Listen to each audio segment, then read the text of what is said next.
The other common question asked by the non-Muslim is, I have placed it number 4, is that when Islam is a religion of peace, how come it was spread by the sword? Islam is a religion of peace, then how come it was spread by the sword? Islam comes from the root word salam, as I mentioned, which means peace. It also means submitting your will to Allah subhanahu wa ta'ala, to Almighty God. In short, Islam means peace acquired by submitting your will to Allah subhanahu wa ta'ala. Islam is a religion which wants to spread peace throughout the world. But there are some people, some human beings, who do not want peace to prevail in the world for their own benefits. So that they can have certain benefits for their own material desires. And we know there are such people. To prevent such people, you may even have to use force. That's the reason that the police many a times uses force on the criminals to spread peace. So sometimes you may have to use force to let peace prevail in the world. Similarly, Islam is a religion of peace, but sometimes it says that when there are some people who prevent the spreading of the peace, you can use force to put them in their place so that the peace can prevail in the world. The best reply to this question posed by non-Muslims, that Islam was spread by the, is given by a very famous historian by the name of Delacy O'Leary in the book Islam at the Crossroad on page number 8. And he says that history makes it clear that the legend of fanatical Muslims sweeping across the world, forcing Islam at the point of the sword over conquered races, is the most fantastically absurd myth that historians have ever repeated.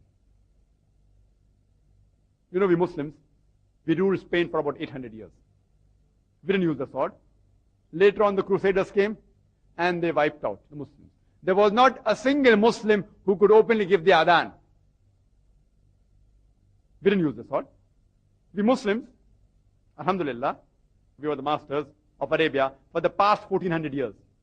The Arabs, they're ruling Arabia for the past 1400 years. For a few years the Britishers came, for a few years the French came, but overall we were ruling Arabia and still, alhamdulillah, ruling for the past 1400 years. And do you know today there are 14 million Arabs who are Coptic Christians? If the Muslims wanted, we could have converted each and every Arab at the point of the sword. These 14 million Coptic Christians or Arabs, they are bearing witness that Islam wasn't spread by the sword. India, the country where I come from, do you know that we Muslims, we ruled India for 1,000 years. If we wanted, we could have converted each and every non-Muslim at the point of the sword.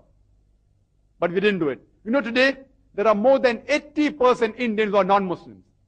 These 80% non-Muslims Indian, they are giving shahada. They are bearing witness that Islam wasn't spread by the sword. Today the country which has the maximum population of Muslims is Indonesia. I am asking you the question, which Muslim army went to Indonesia? Which Muslim army went to Malaysia? Which Muslim army went to the east coast of Africa? Which sword? Thomas Carlyle, who is a famous historian, he gives the reply. Sword, indeed it is the sword. You have to get the sword. Every new opinion initially originates in the mind of one. One man against the whole world. In one man's mind it dwells alone. It will do little good that he takes the sword and tries to spread it. You have to get your sword. Which sword is talking about? Even if we had the metal sword, we could not use it. Because the Quran says in Surah Baqarah chapter number 2 verse number 256, like Rahafiddin, there is no compulsion in religion. Truth stands out clear from error. You have to present the truth to them. You cannot force anyone to convert at the point of the sword or the point of the gun. You have to present the truth. If they accept it, alhamdulillah. If they don't accept it, no problem. The sword which Thomas Carlyle is talking about is the sword of the intellect. As the glorious Quran says in Surah Nahl, chapter number 16, verse number 125, Udu ila sabili rabbika bil hikmah, wal mawzit al hasna, wajadilum billati ahsan. That is, invite all to the way of thy Lord with wisdom and beautiful preaching, and argue with them, and reason with them in the ways that are best and most gracious. It is the sword of wisdom, sword of hikmah, sword of intellect. There was an article which came in the Plain Truth magazine. It was a reproduction of an article which came in the Reader Digest Almanac, year book 1986, and it gave the statistics of the increase of the major world religion between 1934 to 1984. In the span of 50 years, it gave the increase of the major world religion. Number one was Islam, 235%. Christianity, only 47%. I am asking the question, which war took place between 1934 and 1984, which converted millions of people to Islam? Which war? Which war? Today, the fastest growing religion in America is Islam. The fastest growing religion in Europe is Islam. I am asking you, which sword is asking these Westerners to revert to Islam? Which sword?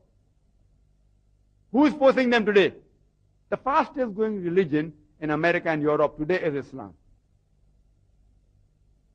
Dr. Adam Pearson says, he gives a very good reply, that people who worry that one day nuclear weaponry will fall in the hands of the Arabs, they fail to realize that the Islamic bomb has already been dropped. It fell the day Prophet Muhammad, peace be upon him, was born.